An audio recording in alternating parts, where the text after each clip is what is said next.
हमारे बच्चे जिन जिन चीजों को माँ बाप से छिपा लेते हैं, उन्हीं चीजों की वजह से वो संकट में फंस जाते हैं। अच्छा, बच्चे जब ग्रो अप हो रहे थे, टीन एज जिसको हम लोग बोलते हैं, बच्चों को ये लगता है कि माँ बाप कुछ नहीं जानते, हम सब जानते हैं, लगता है, और फंसते तभी। मैं तो हर बच्चे से एक ही निवेदन करूंगा, कितनी भी बड़ी घटना तुम्हारे जीवन में घट रही हो, अपने माँ बाप से मत छिपाना, क्योंकि उस घटना से तुम्हें बचा भी कोई सकता है तो सिर्फ तुम्हारे माँ बाप, और कोई नहीं। और लोग तो उस घटना का मिसयूज करेंगे तुम्हारी लाइफ में। मुझे बोलनी नहीं चाहिए, पर एक सच्ची घटना बच्ची के साथ घटी। एक बच्चे से उसकी मित्रता हुई, उसके कहने पर वो अपने मिलने जुलने जाने लगी, उसने उसका वीडियो बनाया, मिलने लगे। फिर एक 10-15 दिन बाद दूसरे का फोन आया, उसने वो मैं वीडियो भेजा, बोले मैं इस वीडियो को डिलीट कर दूंगा, तुम मुझसे मिलने आओ। फिर वो मिलने गई, फिर उसने वीडियो बनाया। ऐसे 5-7 लोगों ने उस बच्ची के साथ में बुरा व्यवहार किया और सबने वीडियो बनाया। माँ बाप से डर के मारे उसने नहीं कहा, पुलिस प्रशासन से डर के मारे नहीं कहा कि मेरी बेइज्जती होगी, लेकिन जिन दुष्ट लोगों पर उसने विश्वास किया, वो दुष्ट ही उसके शत्रु बन गए सबसे बड़े।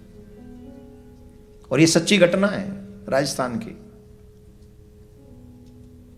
मैं आपसे आग्रह कर रहा हूं, कोई भी गलती अगर तुमसे हुई है तो ऐसे बाहरी नौटंकी खोर लोगों पे विश्वास करने की बजाय सीधे अपने माँ बाप को जाके कहो, तुम्हारे माँ बाप हैंडल कर लेंगे, तुम्हारे माँ बाप उसे भी देख लेंगे और तुम्हारी इज्जत को भी बचा लेंगे। लेकिन माँ बाप को तो जाके कहो। ये मैं हर बेटी से कहना चाहूंगा, बी केयरफुल, इन दुनिया के लोगों पे विश्वास मत करो। एक मैंने सुना, वो खबर सच्ची है कि झूठी मुझे नहीं पता, क्योंकि सोशल मीडिया का जमाना है, आजकल कुछ भी रॉन्ग हो सकता है। लेकिन एक खबर मैंने सुनी, एक बच्ची कॉलेज जाती थी और उसे विधर्मी लोग तंग करते थे। उसने घर वालों को आके शिकायत किया, प्लीज हेल्प मी।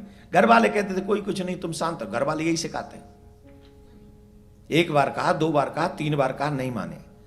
बोल ठीक है, अपने आप ही अपने सम्मान की रक्षा करनी पड़ेगी। वो बच्ची एक दिन अपने हाथ में चाकू लेकर गई। 4-5 थे, 4-5 को सियावर रामचंद्र की जय, बन गई महाकाली। अब महाकाली बनकर जवाब दे दिया उस नालायक मंडली को। बहुत अच्छा किया, I am proud of her.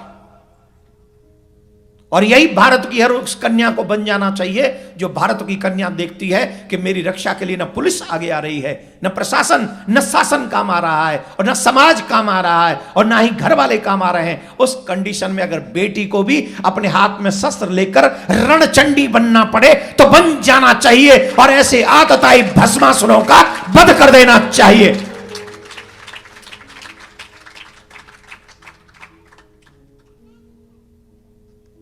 सही कितना, उचित कितना, इसी के लायक है नालायक लोग।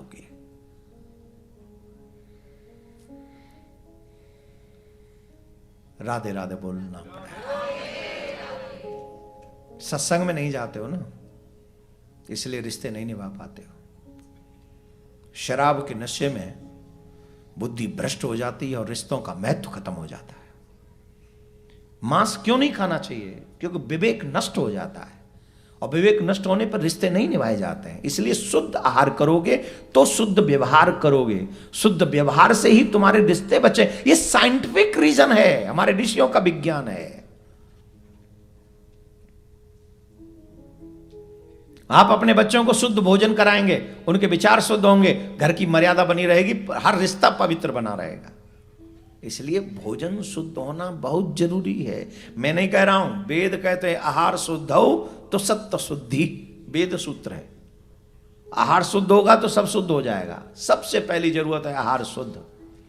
आपके रिश्तों को निभाना ये आपकी ड्यूटी है, फिल्मकारों की नहीं, सीरियलकारों की नहीं। और जो अपने घर के रिश्ते शुद्ध न रख सके उसे जिंदा रहने का अधिकार नहीं। भगवान श्री राम कहते ऐसे पापी का वध कर देना चाहिए।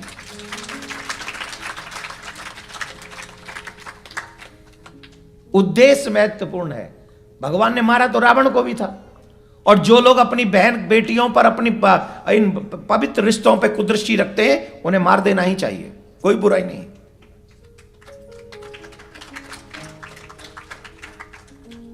काहे के बड़े हो तुम, काहे के पुरुष हो, काहे के मर्द हो तुम? पुरुषत्व के नाम पे कलंक हैं वो लोग।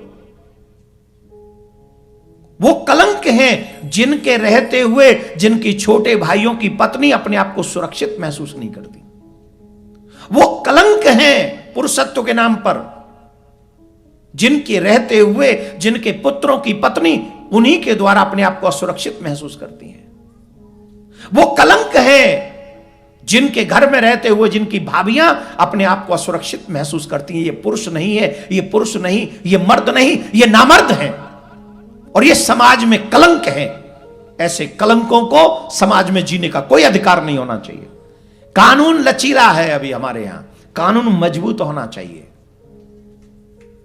और मजबूत होना चाहिए कानून कि ऐसे लोगों का सही न्याय हो सके।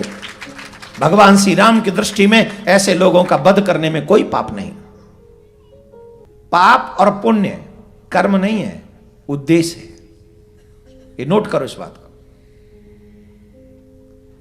किसी साधु को मारना पाप है और किसी राक्षस को मारना, अब मार तो दोनों ही दिए, मरे तो दोनों ही। भगवान श्री राम ने कह दिया था बाली को, जब बाली ने पूछा मुझे क्यों मारा छुप के आपने, तो बाली को भगवान श्री राम ने क्या कहा? पुत्र वधु भगनी सुतनारी सुनसठ कन्या सम ये चारी इन्हीं कुदृष्टि बिलोके जोई ताए बधे कछु पाप न होई। कितना सुंदर वाक्य।